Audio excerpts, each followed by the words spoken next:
আইপিএলের একমাত্র ক্রিকেটার যার জন্য সব দলই বিট করেছিল। চলো বন্ধুরা জেনে নেওয়া যাক কোন সেই ক্রিকেটার। ভারতের ক্রিকেট উৎসব আইপিএল 2008 সালে শুরু হয়েছিল। 2008 সালের আইপিএল নিলাম এখনও অনেকের মনে আছে হয়তো।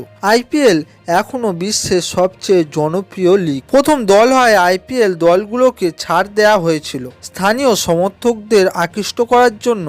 দলগুলিকে নিজেদের জন্য একজন গুরুত্বপূর্ণ খেলোয়াড় নির্বাচন করতে বলা হয়েছিল। মুম্বাই ইন্ডিয়ান্স দলের প্রধান খেলোয়াড় হিসাবে সচিনকে নির্বাচন করা হয়। এটা ছিল অনেকটা মার্কি প্লেয়ারের মতো ব্যাপার। সচিন কিন্তু বহু বছর ধরে মুম্বাই ফ্র্যাঞ্চাইজির সঙ্গে যুক্ত রয়েছেন। প্রথমে Mumbai Indians, Kolkata Knight Riders, Royal Challengers Bangalore, Kings Eleven পাঞ্জাবের মতো দলগুলি তাদের প্রধান খেলোয়াড় হিসাবে কয়েকজনকে বেছে নেয়। অনেকেই জানেন না একমাত্র MS ধোনির জন্য আইপিএলে সব দল বিট করেছিল, তবে ধোনিকে শেষ পর্যন্ত দলে নেয় চেন্নাই সুপার কিংস।